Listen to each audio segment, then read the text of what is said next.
Hey guys, this is Dustin with Get Some Dirt Time. I'm back in the basement. I wanted to have a little bit of shop talk with you guys because I know a lot of people are into making their own gear and stuff like that. And when it comes to putting scales on a knife, I'm seeing a lot of people doing what's not been called crash carta, faux carta, fake micarta. And what it is,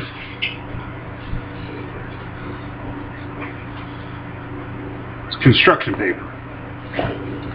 It's construction paper soaked in fiberglass resin. It works. It really does. The people who are out there that keep saying, oh, it's just like micarta. It's just like micarta. It really is not. First of all, if you're going to set it up where I actually made a knife and put some crash carta on it. And it was fun. It was a cool project to do. I enjoyed the challenge of doing the project. Wasn't a big fan of the results. I think I'll spend the extra, I think I figured it out, and it was like an extra $2 a knife for real micarta. Now, if you're looking for something very particular and you want it custom, that technique is a surefire way to go. I wish I would have thought of it sooner. I would have brought the frame that I put mine in to show you guys. But there's a couple things you need to realize. If you can figure out some way to make it set up longer, if it takes longer for the resin to set up, do it. If you can get it as hard as mixing it the way it's supposed to be, I recommend doing it that way. Because what happens is the resin sets up so fast that the construction paper doesn't have enough time to absorb it all. So it's not as hard as like micarta, and I don't think it's going to be as durable. I have a friend who was beating everyone bananas out of that knife I gave him, and hopefully he'll be posting a video that I can share on how it's turning out. But I figured if anyone's going to break it, he's going to break it, and it's a joke that we have it. If it can break, it will break in his hands. So, I mean, I know that Camillus knife that's about yay long. It's a squared off blade. It's got serrations on it and stuff. He broke one of those.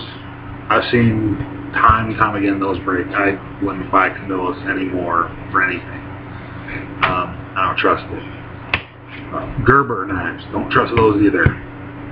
Just do not trust them. I've seen too many of them break. Well, I abused it. It still should hold up a little bit, guys. But one thing I wanted to talk about in shop talk is a few tools that are pretty essential or extremely handy. These little clamps. I went years going, what is that? I don't need that. And I tell you what, now that I've started using them, I've got some cheaper ones right here. Plastic ones. I think there was a whole bag of them for like $12 at Walmart or something. They're cheap plastic ones. I mean, they aren't going to hold up for nothing, but they're handy. And this is stronger than this, but this is lighter than this. So when you've got something where you don't want it to bend it, or you need something a little more lightweight, the plastic ones are nice to have around. Plus they work really nice for any kind of leatherworking or anything that you have to put even pressure, because if you notice, these jaws come together, whereas these ones pinch at a point. Now if you've got say you got a knife that you're doing, and you just want something to hold 2 pieces together while the epoxy hardens, these work great. But if you need something even pressure, I'll go with one with a flatter. Welding vice grips will work that way too. The big C-jaw vice grips with a swiveling head on them. Once again, I should have thought this out a little bit better. Had some of those over here too. But those are just some of the tools.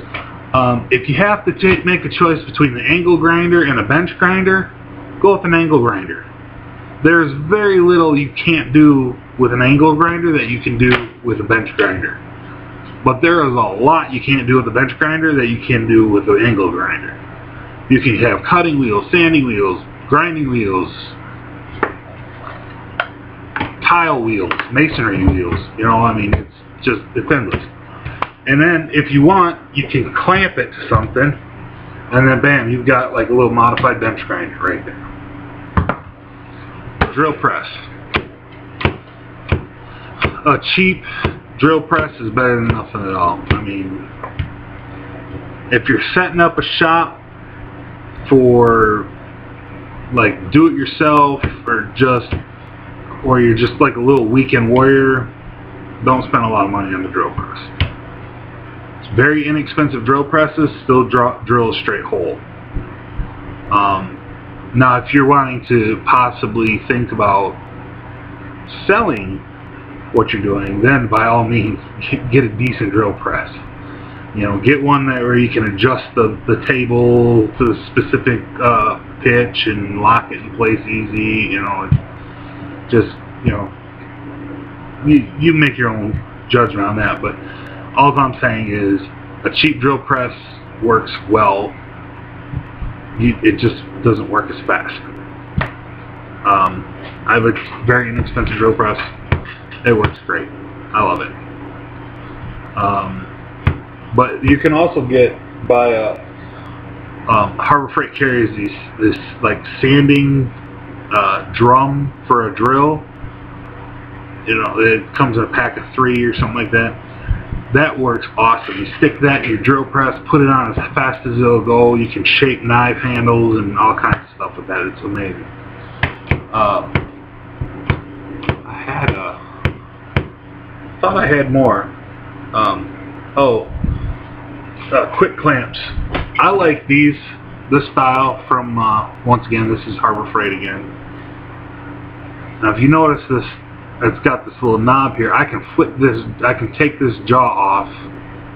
I'll do it. Like, I like these because I can put them in something and clamp it down to spread itself out. Or like what I recently did, I was cutting some sheeting to wrap some windows in, and you can actually take this, put it against whatever you're trying to clamp down on, and run a strap or a chain or a rope or anything across this, and then it'll put pressure in the middle of what you're working on without having to mess with drilling into the table or, you know, clamping, being able to having the inability to make a straight cut because the clamp is in the way. It comes in handy. But like I said, this guy comes off, you flip it around, lock it back in place, and then screw it back in. You got a regular quick grip. I didn't like these for a long time because I thought, oh, you know, it's not strong, it's not sturdy, and I'm not gonna lie to you, these aren't. You know, I can,